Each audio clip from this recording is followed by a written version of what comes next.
नमस्कार दोस्तों। हम कला पढ़ रहे थे सोंग काल की, और पिछला लेक्चर हमने बीच में रोक दिया था। कुछ टेक्निकल एरर थी उस समय, तो उस वजह से तो केवल बरहूती पढ़ पाए। मैं चाहता था कि सांची और बोध गया दोनों करके क्लियर कर लेते हैं, लेकिन कोई अननेसेसरी यूँ कहिए कि अनवांछित तकनीकी समस्या आई और उस क्लास को वहीं ख़त्म करना पड़ा। 40 मिनट में क्लास ख़त्म हो गई। आज हम उस अधूरी क्लास को पूरा करते हैं, ठीक है। तो बात शुरू करते हैं हम सांची के स्तूप से। बरहूत का हमने समझ लिया पिछली क्लास में, और अब सांची का स्तूप देखते हैं, ठीक है। सांची का स्तूप,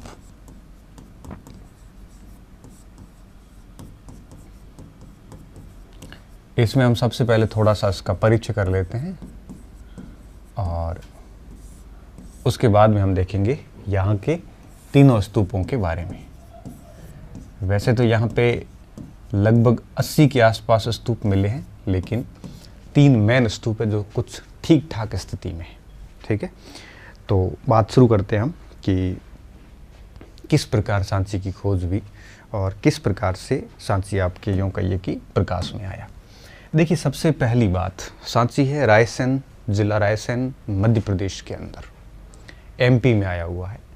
और एक बार मेजर रायोलाइट्स 1818 में 1818 में जब यात्रा कर रहे थे, जा रहे थे विदिशा से, तो उन्होंने उस यात्रा के दौरान है वो ये पहली बार यहाँ के ध्वंस अवशेषों को देखा था, ठीक है।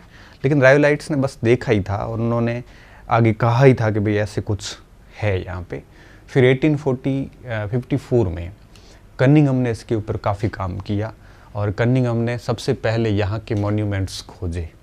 उसके बाद में मार्शल, जॉन मार्शल, जो हड़प्पा सभ्यता में हम पढ़ते हैं, और फूसे, इन दोनों ने मिलकर सांची मॉन्यूमेंट्स ऑफ सांची नामक किताब भी लिखी। फिर बहुत सारे और भी लोगों के नाम आते हैं जिन्होंने सांची पर काम किया। तो इन सारे लोगों ने मिलकर सांची को प्रकाश में लाया। अगर सांची शहर का कुछ मैप दिखाऊं तो कुछ इस टाइप से हैं, ठीक है। और ये सांची है, और सांची के अंदर अगर आप देखोगे तो ये यहाँ पे कई सारे स्तूप, मैंने कहा ना, यहाँ पे लगभग 80 के आसपास स्तूप है, कई सारे मंदिर है। अशोक के अभिलेख भी यहाँ से मिले हैं, हमने पढ़ चुके हैं पहले भी। सांची के अंदर लघु स्तंभ लेख मिला है, वो हमने पहले पढ़ लिया था। स्तंभ शिलालेख भी मिला है यहाँ पे, और भी बहुत सारी चीज़ें सांची से प्राप्त हुई। यहाँ पे बुद्ध के मंदिर भी मिले हैं। यहाँ पे हमें मंदिर संख्या 40 भी मिला। यहाँ पे 40 मंदिर संख्या, मतलब बहुत सारे और भी मंदिर है यहाँ पे। तो सांची का ये जो कॉम्प्लेक्स है, इस पूरे कॉम्प्लेक्स में ढेर सारे स्मारक हैं, ठीक है। इसमें अगर अपन स्मारकों की बात करें तो इसमें से कुछ मुख्य स्मारक है, जिनमें से सांची के स्तूप सबसे अहम है, ठीक है ना। तो उस स्तूपों की खोज के बारे में बात हो गई। अब बात आती है कि इन स्तूपों को बनाया किसने था। तो अशोक के काल में, लगभग अशोक के काल से मानिए कि यहाँ से ईंटों के स्तूप बनने शुरू हुई थी, और धीरे धीरे शुंग वंश में इनकी रेलिंग बनाई गई, वेदिका बनाई गई पत्थरों की, और इनका परिवर्धन किया गया, परिरक्षण किया गया। सातवाहन वंश में भी कार्य हुआ, गुप्त काल में भी इन स्तूपों का कार्य हुआ। तो ये स्तूप जो है वो मोटे तौर पे आप कह सकते हो कि दूसरी शताब्दी ईसा पूर्व से लेकर दूसरी शताब्दी ईस्वी, इससे ज़्यादा ही कह सकते हैं हम, इन 400-500 वर्षों तक इन स्तूपों के संबंध में काम होता रहा है, ठीक है। सांची के स्तूप है, बहुत इंपॉर्टेंट स्तूप है ये। मध्य प्रदेश के इतिहास को हम पढ़ते हैं तो उसमें जब हम उनके कला के बारे में पढ़ते हैं तो सांची सबसे अहम मॉन्यूमेंट्स है, सबसे अहम मील का पत्थर है जो मध्य प्रदेश की हिस्ट्री में पढ़ाया जाता है। तो सांची के स्तूप बहुत महत्वपूर्ण है। इनके बारे में हम 1 आधे घंटे की क्लास में कभी बात कर ही नहीं पाते हम, बट ये है कि मोटी बातें हम कर लेते हैं, परीक्षा के दृष्टिकोण से हमारा काम हो जाता है। बाकी सांची पर मार्शल और फूसे ने मॉन्यूमेंट्स ऑफ सांची पूरी किताब लिखी है, 450 के आसपास पेज है उसमें। तो पूरी किताब है उनके ऊपर। जितना अध्ययन करें सांची का उतना ही कम है। आज भी यहाँ दिन होता आ रहा है, आज भी मॉन्यूमेंट्स मिलते जा रहे हैं, जैसे जैसे मॉन्यूमेंट्स मिल रहे हैं वैसे वैसे उनके ऊपर शोध कंटिन्यू चल रहा है। तो सांची अपने आप में कला का क्षेत्र भंडार है यहाँ पे, और भोपाल की सुल्ताना बेगम और इसके अलावा वहाँ की कई बेगमों ने अपने अथाह यूँ कहिए कि संपत्ति खर्च की थी यहाँ पे, और उन्होंने इन सारे मॉन्यूमेंट्स का एक प्रकार से संरक्षण करवाने के लिए अपने अपने रूप में है वो योगदान दिया था। तो हम है वो पहले ये देखेंगे कि सांची कहाँ पे हैं, खोज कैसे हुई, किसने संरक्षण करवाया और यहाँ पे है क्या क्या। उसके बाद में हम देखेंगे सुंग काल से संबंधित कौन कौन से मॉन्यूमेंट्स है और सुंग काल से संबंधित हमें इसमें क्या क्या ध्यान रखना है। ठीक है, ये सांची का क्षेत्र है जिसमें आपके ये स्तूप संख्या फर्स्ट, जिसे महास्तूप कहते हैं, ये सबसे इम्पोर्टेंट है, ये महास्तूप। ठीक है, जो कि स्तूप संख्या फर्स्ट कहलाता है। और ये स्तूप संख्या 3 है यहाँ पे, फिर 4, 5 ऐसे आ जाएंगे। ये स्तूप संख्या 3 जो छोटा स्तूप है, और ऐसा कैसा एक स्तूप और भी है, स्तूप संख्या 2 और भी है, कहीं मिल नहीं रहा कहाँ गया। ये स्तूप संख्या 2 भी है यहाँ पे, ये भी एक छोटा स्तूप है, लघु स्तूप है। ठीक है, 2 स्तूप है यहाँ पे। तो ऐसे कई सारे हैं वो यहाँ पे। यहाँ एक मंदिर भी बना हुआ है, बौद्ध मंदिर बना हुआ है। तो कई सारे स्तूप मॉन्यूमेंट्स यहाँ पे है वो मौजूद हैं। तो हम सबसे पहले देखते हैं कि इसकी खोज वगैरह कैसे हुई। सांची रायसेन मध्य प्रदेश में अवस्थित है सर्वप्रथम अब मेजर रायोलाइट्स, पहले क्या होता था कि सैनिक अभियान बहुत होते थे। जब भी सैनिक अभियान होते थे तो सैनिक अभियानों के दौरान फिर जब भी वहाँ से मेजर कर्नल वगैरह निकलते थे तो वो इस प्रकार के स्मारक देखते थे, और वे इन स्मारकों की जो सूचना है वो पुरातात्विक विभाग को दे देते थे। और उसके बाद में पुरातत्वविद जितने भी होते थे जो पुरातत्व में इंटरेस्ट लेते हैं, जैसे कनिंघम थे, मार्शल थे, ऑरेंज थे, बहुत सारे नाम आते हैं, व्हीलर वगैरह, ये सब, ये लोग फिर क्या करते थे, वहाँ पे जाके एक प्रकार से खनन का काम करते थे। ठीक है, तो इसको सबसे पहली बार देखा किसने था? मेजर रायोलाइट ने देखा था। सर्वप्रथम 1818 में मेजर रायोलाइट ने देखा। तत्पश्चात यहाँ शोध का कार्य या खनन का कार्य, खनन व शोध का कार्य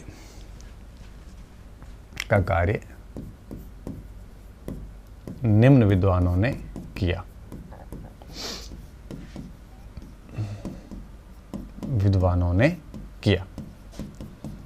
ऐसे करके कई बार, हालांकि प्रश्न होते तो नहीं है, फिर भी ऐसे आ जाते हैं कि निम्नलिखित में से किस विद्वान का संबंध सांची से नहीं जुड़ा हुआ है या किसका संबंध जुड़ा हुआ है। ऐसे करके अगर प्रश्न आता है तो थोड़ा सा देख लेना है ना। Alexander Cunningham.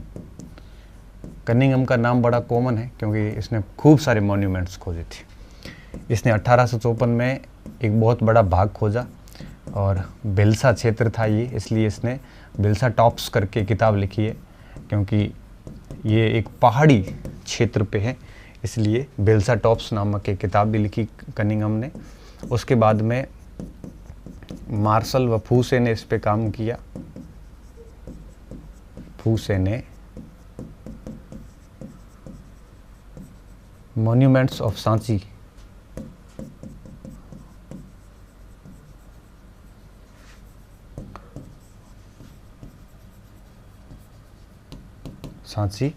पुस्तक लिखी। ठीक है, इन्होंने भी इसको प्रकाश में लाने का कार्य किया। और उसके बाद में और भी कई सारे नाम आते हैं, लेकिन हम यहाँ पे सिर्फ उन्हीं नाम का लिखेंगे जिनका योगदान अविस्मरणीय रहा है।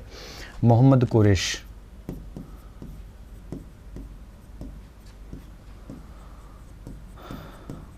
कोरेस। तो इन लोगों ने इस पूरे क्षेत्र में खोज करने का, यूँ करी के अनुसंधान का प्रयास किया था। तो अब देखिए इन सभी ने जब प्रयास किए तो यहाँ पे क्या मिला, तो मैं थोड़ा सा इस मैप पे, आप मैप में छोड़िए, अपन इसी अलग स्लाइड पे लिख लेते हैं। यहाँ पर उक्त खोजों से यहाँ पर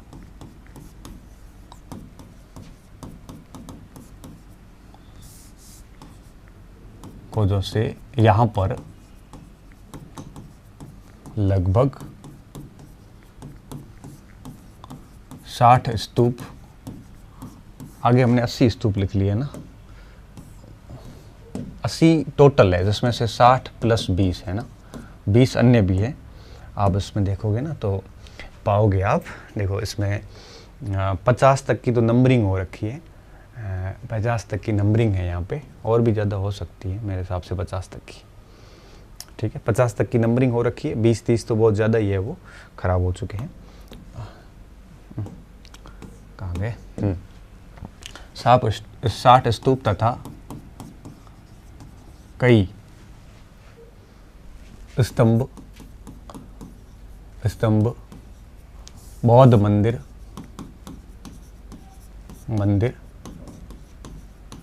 विहार प्राप्त हुए हैं, ठीक है। इन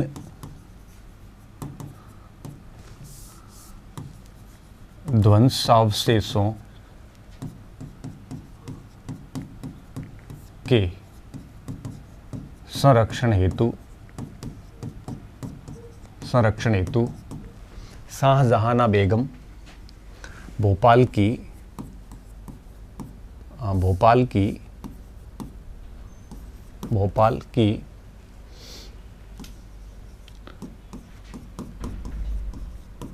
शाहजहां बेगम तथा सुल्ताना बेगम, ये पूछते हैं कई बार, बेगम ने बड़ा अनुदान दिया था, ठीक है, अनुदान दिया था, ठीक है। मैं इसको एक बार हाईलाइट कर लेता हूँ ताकि आपके दिमाग में रहेगा ये, ठीक है, यहाँ पे ये ध्यान रखना। अब देखिए ये सबसे महत्वपूर्ण बातें थी जो हमें एक प्रकार से ध्यान में रखनी है, और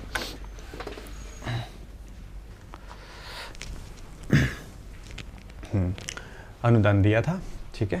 तो ये कुछ मेन बातें थी। अब यहाँ से 3 स्तूप बड़े महत्वपूर्ण हैं, ठीक है, यहाँ से 3 स्तूप बड़े महत्वपूर्ण हैं, ये बात भी मैं यहाँ लिख रहा हूँ।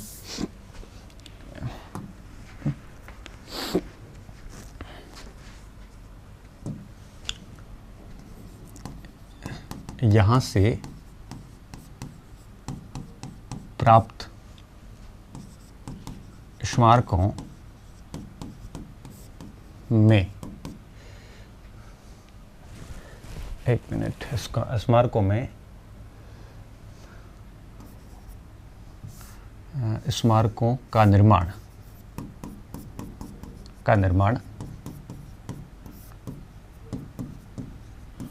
मौर्य काल से गुप्त काल तक लगभग 2nd BC to 3 AD, ठीक है, 3 क्या 4 AD तक आप कह सकते हैं, 2 AD, क्योंकि गुप्त काल में नए निर्माण कुछ नहीं हुए थे, पुराने निर्माणों का ही परिवर्धन किया गया था, ठीक है। 2 AD तक निर्माण हुए, ठीक है। इनमें से प्रमुख इस प्रकार है।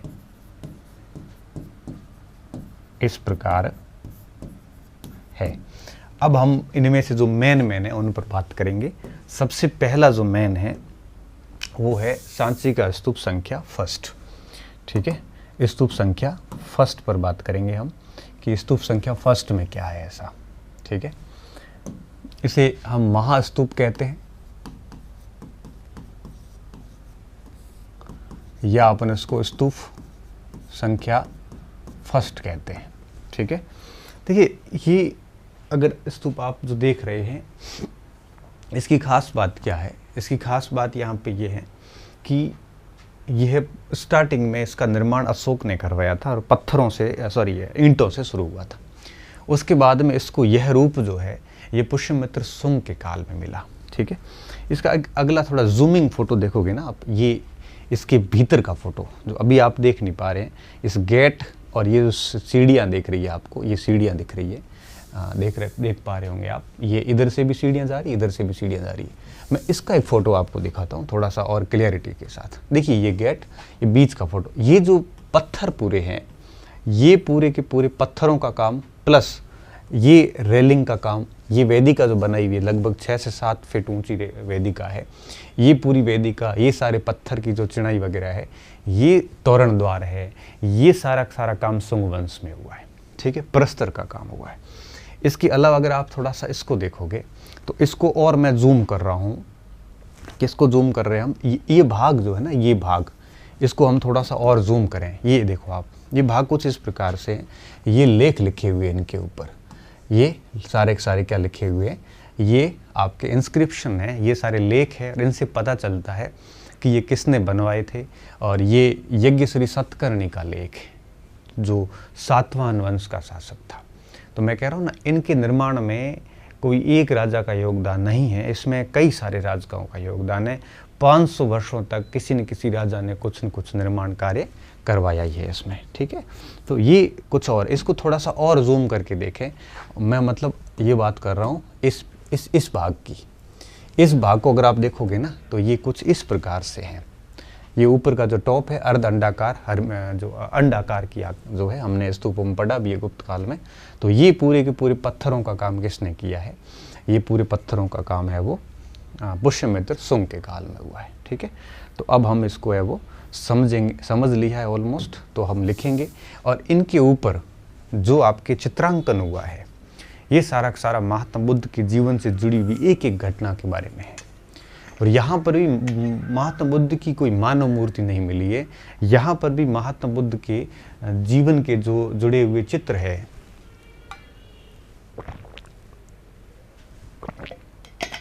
वो हमें मिले हैं। ठीक है, मैं एक ही द्वार लेके आया हूँ, तोरण, एक तोरण और भी था साल बंजिका की मूर्ति वाला, शायद ऐड करना हम भूल गए, ऐड करना भूल गए हैं। ये स्तूप संख्या 3 है, चलो कोई नहीं। ठीक है, अब हम इसके बारे में लिखना शुरू कर रहे हैं और एक एक पॉइंट को है वो लिखते जाएंगे फोटो के आसपास। और आप है वो सांची का स्तूप संख्या फर्स्ट हेडिंग देके, और इसके अंदर आप है वो मेन बातें जो मैं लिखवा रहा हूँ वो आप है वो लिखना शुरू कर देना। ठीक है, महास्तूप फर्स्ट, इसमें हमने सबसे पहली बात क्या लिखनी है? सबसे पहली बात ये लिखनी है कि इसका निर्माण कार्य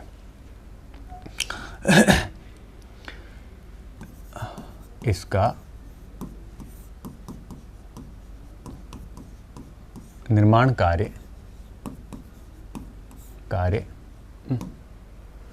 निर्माण कार्य अशोक मौर्य के समय आरंभ हुआ।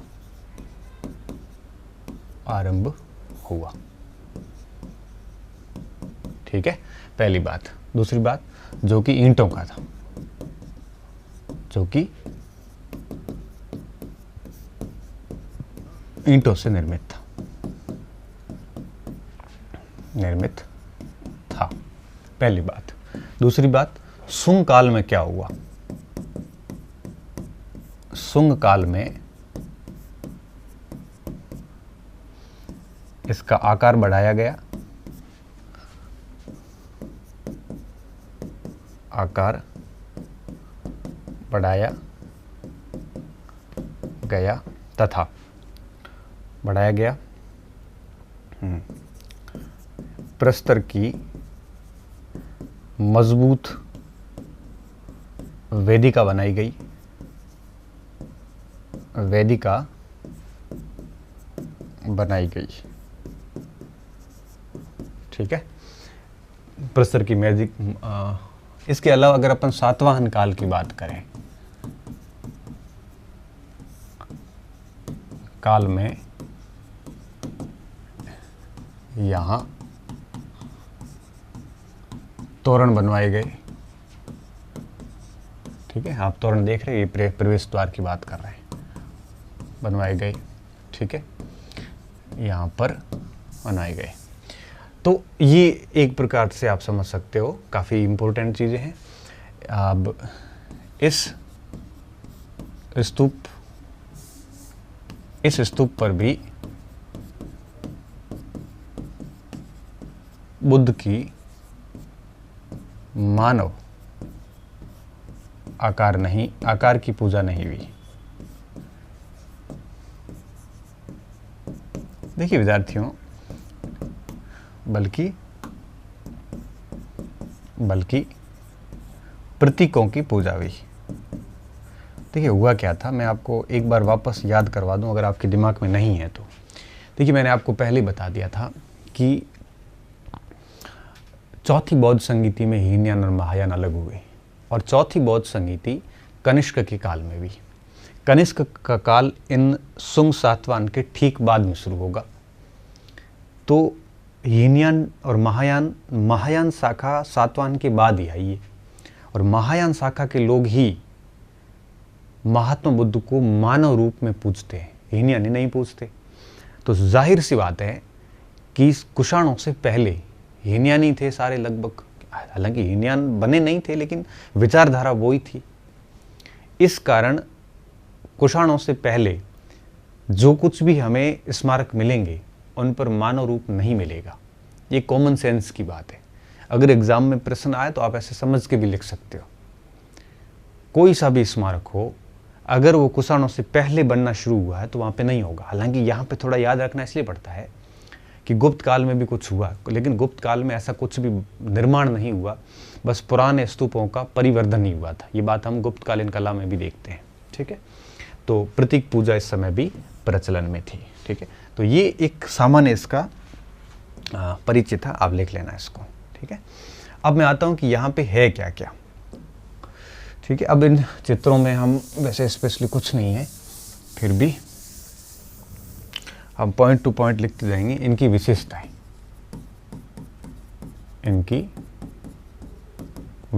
क्या क्या थी। ठीक है, अब विशेषताओं की अगर बात करें तो हम देखते हैं यहाँ पर 5 जातक कथाओं का चित्रण हुआ है। जातक कथाओं का चित्रण वेदिका के स्तंभों व तोरण पर हुआ है।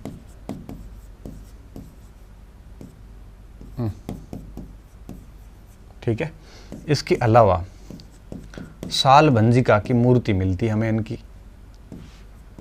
ये मूर्ति चित्र में लेके नहीं आया, आगे मैं कला में समझा दूंगा आपको, सातवाहन में बता दूंगा। साल भंजिका की मूर्ति तोरण द्वार पे, ये भरूच में भी मिली है वैसे।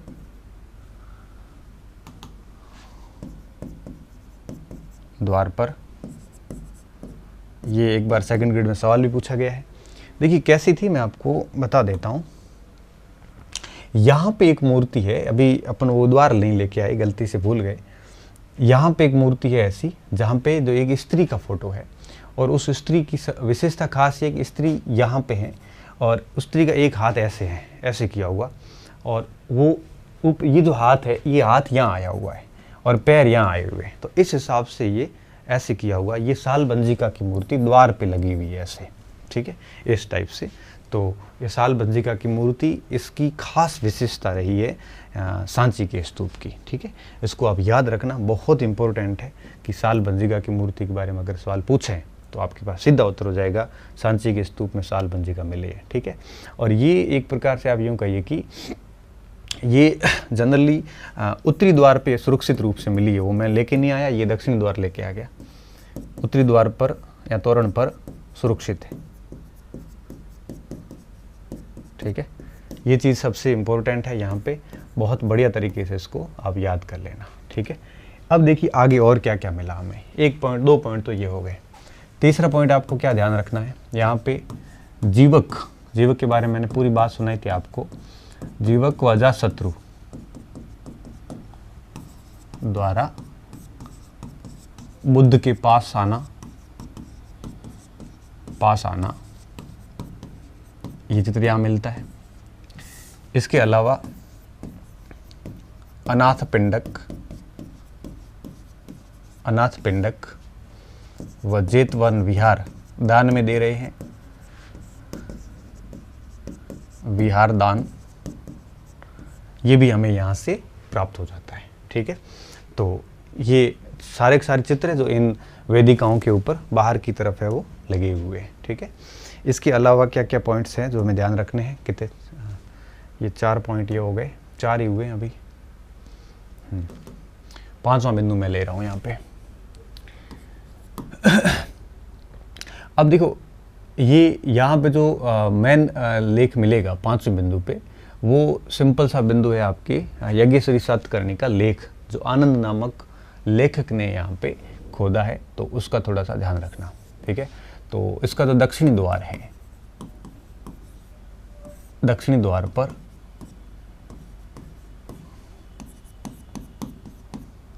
सातकर्णी प्रथम, जैसे यहाँ पे राजश्री सातकर्णी लिखा हुआ है,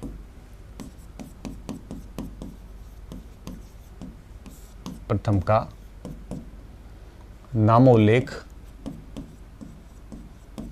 एक लेख में हुआ है, एक लेख में हुआ है।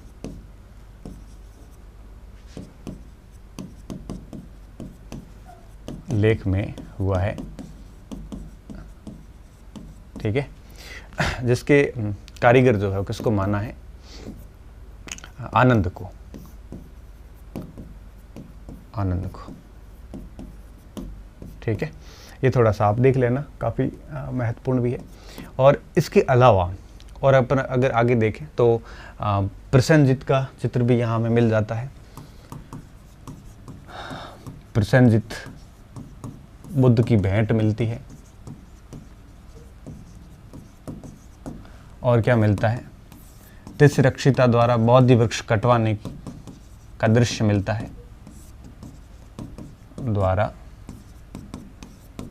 बौद्धि वृक्ष कटवाने का दृश्य मिलता है। ठीक है, बहुत सारी चीज़ें हैं, लेकिन कुछ बातें जो है वो मुझे लगता है आपको याद रखनी चाहिए। मैं वही बातें आपको मोस्टली बता रहा हूँ। ठीक है, तो ये बातें हो गई। और ये 7वां बिंदु, 8वां बिंदु आप क्या याद रखोगे यहाँ पे, कि यहाँ पे जो आपके ये प्रस्तर से बना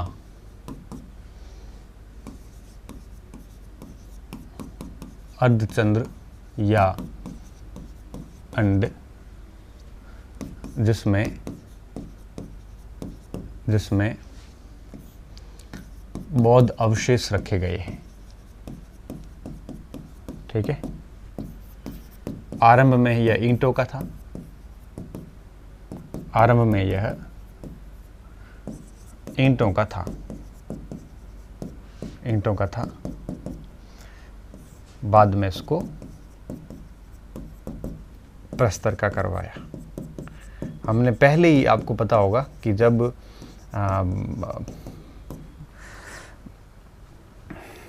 कला में भिन्नता देखी थी सुंग वंश और मौर्य काल की, तब भी मैंने आपको कहा था कि मौर्य काल में कला के अंदर या स्थापत्य में ईंटों का प्रयोग किया गया, वहीं सुंग वंश में प्रस्तर का बड़े पैमाने पे उपयोग किया गया था। ठीक है, तो ये कुछ 8 विशेषताएं थी जो मुझे ठीक लगी आपको महास्तूप फर्स्ट के बारे में जाननी चाहिए। ठीक है, अब मैं आता हूँ महास्तूप के बाद में स्तूप संख्या 2 पे।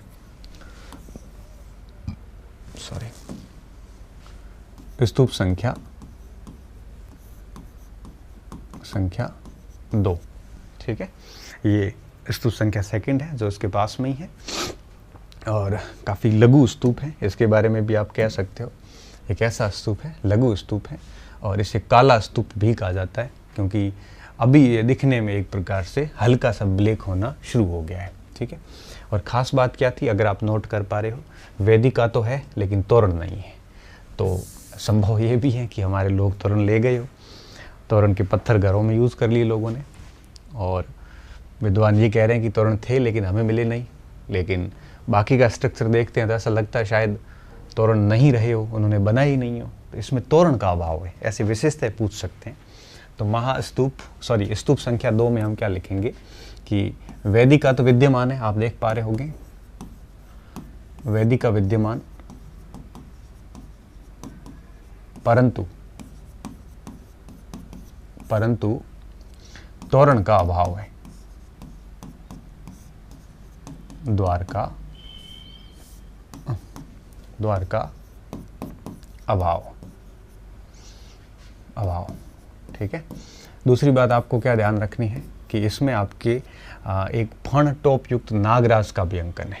ऐसे नाग का अंकन है इनके ऊपर यहाँ पे, जिसमें आपकी फण निकाला हुआ है, तो ऐसे नाग का अंकन किया हुआ है। और ये फण टोप युक्त नाग इसकी विशेषता ही नहीं है बल्कि कई सारे स्तूप भरूच में भी था वो। ठीक है, तो फण युक्त नागराज का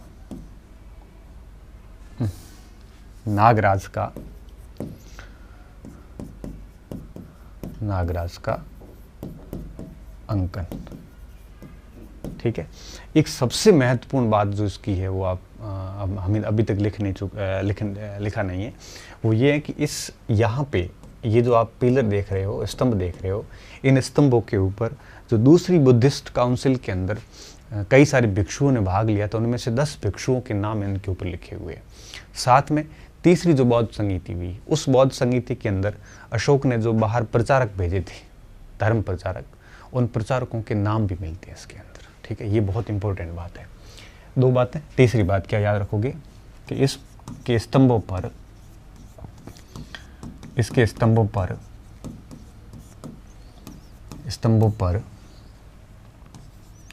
दूसरी बौद्ध संगीति में भाग लेने वाले भिक्षुओं में से 10 भिक्षुओं का नाम मिलता है, का नाम उत्कीर्ण है। ठीक है, और तीसरा पॉइंट यहां लिख लेते हैं हम,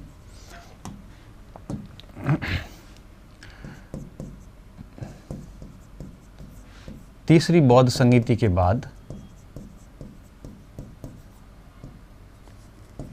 छोटा होगा, तीसरी बौद्ध संगीति के बाद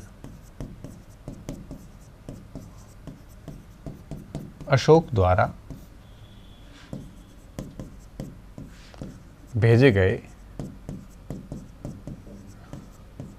धर्म प्रचारकों के नाम मिलते हैं, प्रचारकों के नाम मिल जाते हैं। ठीक है, ये बातें हैं वो इस स्तूप संख्या 2 में हमारे को ध्यान में रखनी है। काफ़ी बढ़िया स्तूप दिख रहा है ये। ठीक है, ग्रीनरी है चारों तरफ, पास में पानी इकट्ठा भी हो रहा है, पीछे पहाड़ी क्षेत्र भी है, पहाड़ियों पे है पूरा, ये पूरा ऊपर ही आया हुआ भाग है। स्तूप का पूरा इलाका पहाड़ी के ऊपर, जैसे फतेहपुर सीकरी में है उस टाइप से। ठीक है, अब हम देखते हैं स्तूप संख्या 3 के बारे में। 1 मिनट आप इसको लिख लो पहले। ये स्तूप संख्या 3 है, छोटा है लेकिन काफ़ी बढ़िया है, और इसमें तोरण द्वार भी आप देख रहे हैं, एक तोरण द्वार भी है इसमें। ठीक है, साल भंजी का यहाँ पर भी नहीं है। ठीक है, बाकी ये पूरी की पूरी जो इसमें देखो, वेदिका आप देख पा रहे होंगे, नीचे तो नहीं है, ऊपर वेदिका बनी हुई है। ठीक है, ऊपर वेदिका बनी हुई है, नीचे वेदिका नहीं है। और इसमें सारिपुत्र और मोदगलायन जो 2 शिष्य थे महात्मा बुद्ध के, उनके अवशेष रखे गए हैं। ठीक है, इसलिए ये काफ़ी महत्वपूर्ण है। ठीक है, तो स्तूप संख्या 3।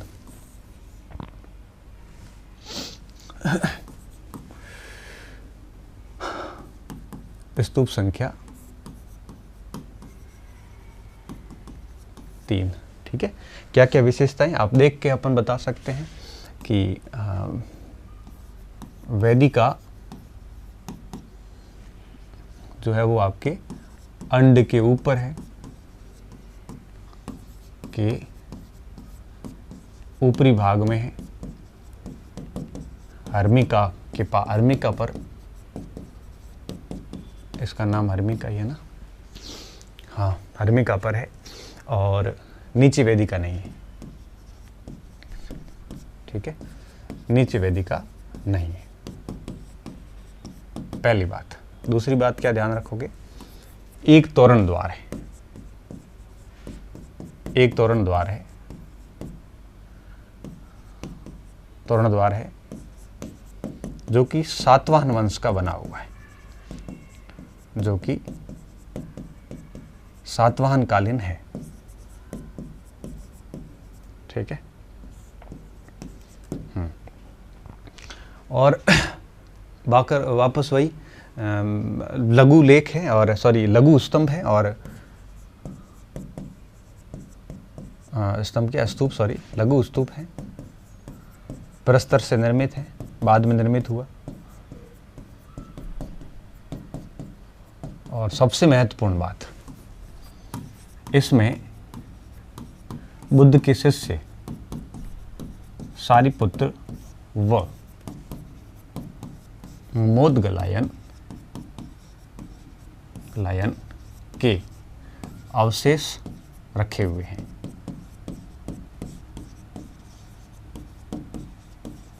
ठीक है, तो ये इतना इसमें लिख लो आप। काला स्तूप लिखा कि नहीं लिखा, इसमें नहीं लिखा ना, इसे काला स्तूप भी कहते हैं।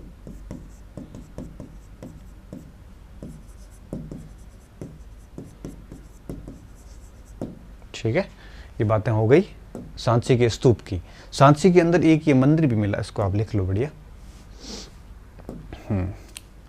ठीक है, ये यहाँ से कई सारे टेम्पल मिले, इसे टेम्पल संख्या 17 बोला जाता है, और इसे टेम्पल संख्या 17 कहा जाता है। ये बौद्ध मंदिर है, ये भी यहाँ से मिला है। ठीक है, बौद्ध मंदिर है, और इसके ऊपर भी हमें वो पूरा पत्थरों का मिला है। ये सांची के अंदर ही है, सांची कॉम्प्लेक्स के अंदर ही है। ठीक है, इसके अलावा देखोगे आप तो ये भी एक प्रकार से मंदिर है, और अब तो पूरा खंड विखंडित हो गया है, तो इसको U40 या सांची 40 भी कहते हैं। ठीक है, ये भी मंदिर है, कोई खास विशेषता कुछ है नहीं, बस यूँ ही पड़ा था तो चित्र हमने ले लिया। ठीक है, और अब हम बात करेंगे लास्ट स्थान पे, जिसका नाम है बोध गया। सांची में इतना ही था, अब बात करेंगे बोध गया पर।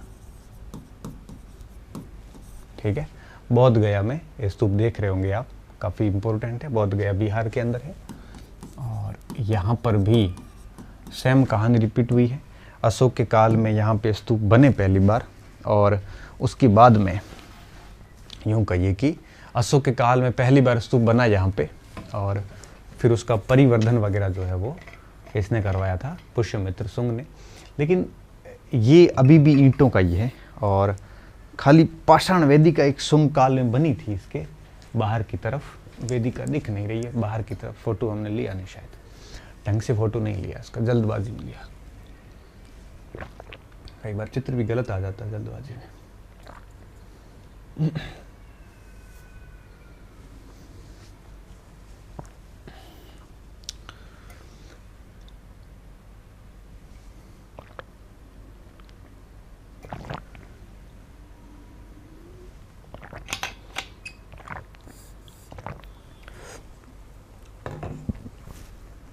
एक मिनट पानी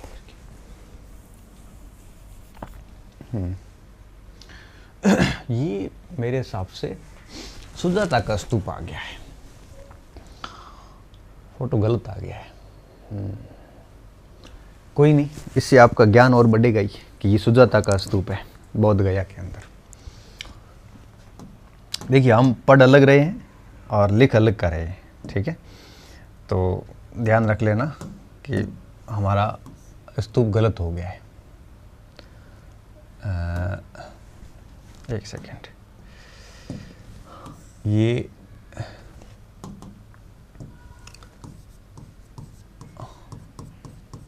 सुजाता का स्तूप है, दिख नहीं रहा है ना? नहीं दिख रहा तो कोई बात नहीं, पेन चेंज कर देंगे।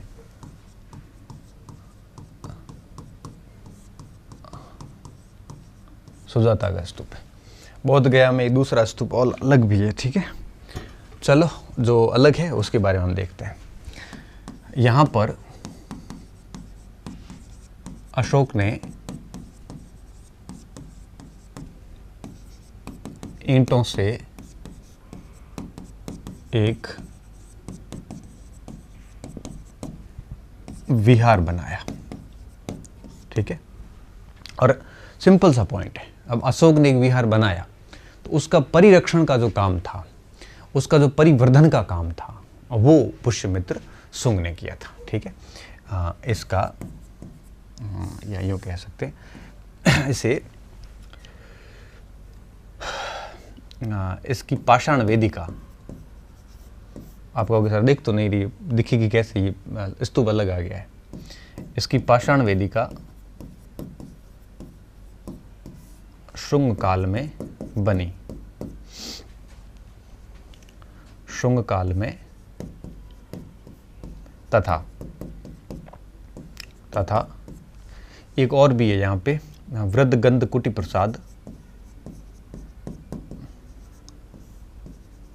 प्रसाद, गुप्त काल में बना, गुप्त काल में बना, ठीक है। तो पाषाण वेदिका शुंग वंश में बनती है, शुंग काल में बनती है, ये शुंग काल में, और ये बना है आपके गुप्त काल में, और स्टार्टिंग किसके काल में होती है, अशोक के काल में, ठीक है। एक वेदिका के ऊपर कमल पुष्प का चित्र है, वेदिका पर कमल, पद्म, पुष्प उत्कीर्ण है, ठीक है। ये इस पूरे स्तूप के अंदर काफ़ी यूँ कहिए कि सुरक्षित अवस्था में भी, और काफ़ी ऐसे समझ सकते हो कि काफ़ी महत्वपूर्ण भी है ये, ठीक है। इसलिए इसको कई बार हमें वो पद्म वेदिका भी कहते हैं। क्या? पद्म वेदिका भी कहते हैं, ठीक है। यहाँ पे महात्मा बुद्ध जो है वो आपके बोध गया के अंदर ज्ञान प्राप्ति के बाद में अक्सर टहलते थे, और टहलने का जो स्थान था उसे चंक्रम बोला जाता था। तो यहाँ पे एक चंक्रम चैत्य भी है, ठीक है। चंक्रम चैत्य यही है, यहाँ पर बुद्ध टहलते थे, ठीक है। तो इतनी बातें मुझे बोध गया में ठीक लग रही है जो आपको याद रखनी चाहिए। तो ये सुजाता का स्तूप वाला था आपके नया ही एक प्रकार से ज्ञान हो गया, ठीक है। तो ये हो गया हमारे इसका काम पूरा, किसका? शुंग वंश की कला हो जाती है यहीं पे पूरी। तो ये शुंग वंश की कला हो गई, हमने बरहूत, सांची और बोध गया तीनों पढ़ लिए। अब जो नेक्स्ट क्लास होगी उसमें हम सातवाहन वंश को आरंभ करेंगे, ठीक है। तब तक आप शुंग वंश को अच्छे से प्रिपेयर कर लो। इसके 3 वीडियो हो गए, वैसे मेरी लेंथ के अनुसार 2 ही वीडियो है और एक सवाल उसमें आ जाता है, बढ़िया तैयार कर लेना। इसमें ज़्यादा पीएचडी करने की ज़रूरत नहीं है। बाकी सांची में और बरहूत में पीएचडी करने लगोगे तो इसका कोई अंत भी नहीं है, ठीक है। बाकी सामान्यतः जो सवाल बनते हैं वो हमने कवर कर लिए हैं, और बहुत ज़्यादा कोई रेयर फैक्ट निकाल दिया तो फिर किसी से वैसे ही नहीं होने वाला, ठीक है। तो इस क्लास को यहीं ख़त्म करते हैं हम, नेक्स्ट क्लास में मिलते हैं। ठीक है, बहुत बहुत धन्यवाद विद्यार्थियों, अच्छे रहिए, मस्त रहिए और पढ़ते रहिए।